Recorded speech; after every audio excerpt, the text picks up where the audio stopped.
بسم اللہ الرحمن الرحیم۔ شروع کرتا ہوں اللہ کے پاک نام سے جو بہت بڑا مہربان نہایت رحم والا ہے۔ دیکھتی آنکھوں اور سنتے کانوں کو السلام علیکم۔ بہنوں بھائیوں دوستوں بزرگوں السلام علیکم۔ آج کی اس اسلامی فلسفے اور اسلامی اسکالرز کی معلوماتی ویڈیو میں ہم آپ کو مرزا مظہر جان جانا کی سوانح حیات اور ان کے مزار کی تاریخ کو بیان کر رہے ہیں۔ مرزا مظہر جانے جانا، جسے اپنے لقب شمس الدین حبیب اللہ کے نام سے بھی جانا جاتا ہے، ایک مشہور حنفی ماتردی نقش بند تھے۔ دہلی کے صوفی شہر اردو شاعری کے 4 ستونوں میں سے ایک کے طور پر ممتاز ہیں۔ وہ اپنے ہم عصروں میں سنت کے ساتھ اپنی مکمل غیر متنزل وابستگی اور تقلید کی وجہ سے سنت تریش کے نام سے بھی جانے جاتے ہیں۔ تاریخ پیدائش مختلف طور پر سن 1111 یا 1113 ہجری بتائی گئی ہے، اور یہ ایک ذریعے کے مطابق کالا باغ مالوا میں ہوئی، جبکہ دوسرے ذریعے کے مطابق وہ آگرہ میں پیدا ہوئی۔ شیخ محمد طاہر بخشی نے ان کی تاریخ پیدائش 11 رمضان سن 1111 بتائی ہے۔ وہ علوی سعید اوان کے خاندان میں سے پیدا ہوئے، جنہوں نے مغلوں کی انتظامیہ میں خدمات انجام دی۔ ان کے والد مرزا جان مغل بادشاہ اورنگزیب کی فوج میں ملازم تھے۔ ایک رسم کے مطابق جس کے مطابق شہنشاہ اپنے افسروں کے بیٹوں کے نام رکھنے کا حق حاصل تھا۔ اورنگزیب نے کہا، بیٹا اپنے باپ کی جان ہے، چونکہ اس کے باپ کا نام مرزا جان ہے، اس کے لیے بیٹے کا نام جان جانانا ہوگا۔ ان کی ابتدائی دینی تعلیم حاجی افضل سیالکوٹی اور حافظ عبدالرسول دہلوی کو سونپی گئی۔ 18 سال کی عمر میں آپ نے نور محمد بدونی کے متحد نقش بندی میں شمولیت اختیار کی، جو شیخ احمد سرہندی کے تعلیمات سے گہرا تعلق رکھتے تھے، اور 4 سال میں اپنی تعلیم مکمل کی۔ انہیں قادری، چشتی اور سہروردی حکم بھی شروع کیا گیا۔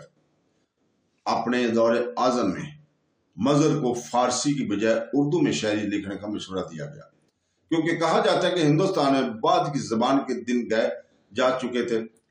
شاعری اور شعری تصنیف کے علاوہ مظہر نے صوفی فکر اور عمل سے متعلق بہت سے خطوط بھی لکھے۔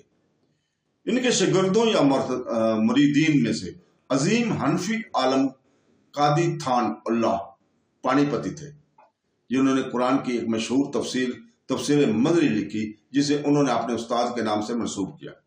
ان کے روحانی نسب سلسلہ میں عظیم حنفی فقہ امام ابن عابدین اور تفسیر قرآن علامہ الوسی بھی آئے۔ آپ کا نقش بندی سلسلہ مظہریہ شمسیہ کے نام سے مشہور ہے۔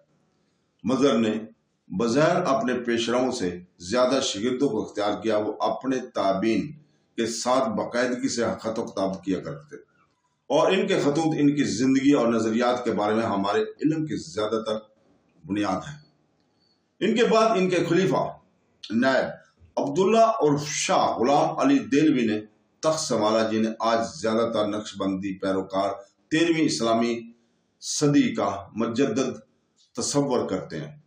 ان کی ترقیت پورے ہندوستان اور مشرق وسطیٰ میں پھیل گئی تھی۔ مرزا مظہر کو 7 محرم سن 1195 مطابق 1780 عیسوی کو گولی مار کر شہید کر دیا گیا تھا، زخمی کر دیا گیا تھا۔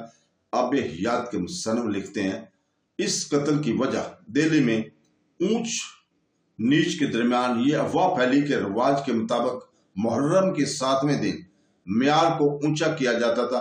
مرزا مظہر صاحب کی پہلو میں بیٹھ گئے۔ اس کے گھر کے اوپری برآمدے میں سڑک جس طرح عام وحشی لوگ کرتے ہیں، شاید اس کی سنی گروہ اور شیعہ جلوس کا گروہ کچھ گالی گلوچ کی، اور اس میں ایک پتھر دل شخص بھی شامل تھا جو کہ انتہائی وحشی تھا۔ لیکن حکیم قدرت اللہ خان قاسم میں اس کا مجموعہ کلام کہتا ہے کہ مرزا صاحب اپنی شاعری میں حضرت علی رضی اللہ تعالیٰ کی تعریف میں متعدد اشعار لکھتے تھے، اور بعض سنیوں نے اسے قبول کیا تھا، غلطی کی اور یہ کہ برا کام تھا۔ اب یہ حیات کے مصنف ایک پرعزم شیعہ اور متصابانہ مذہبی تعصب میں ملوث ہونے کا شبہ ہے۔ پروفیسر فرانس پرجیت نے نوٹ کیا ہے کہ ابیات میں مرزا مظہر کی موت کا مؤخر ذکر بیان ایک دانستہ تعریف ہے۔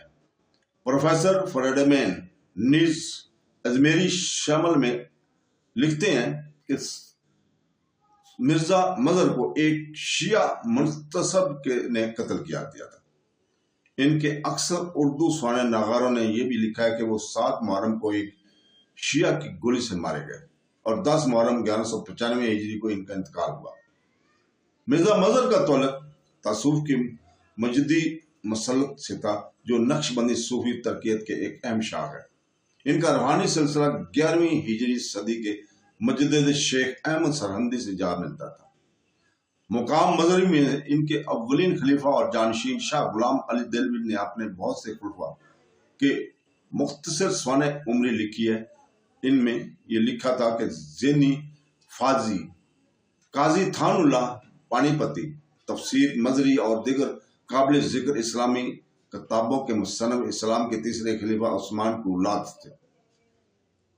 مولانا فضل اللہ قادری شاہ ثناء اللہ پانی پتی کے بڑے بھائی مولانا احمد اللہ قادری شاہ کے بڑے بیٹے، جو اپنی بہادری اور لڑنے کے مہارت کے لیے مشہور ہے، قاری ثناء اللہ پانی پتی کی اہلیہ تھے۔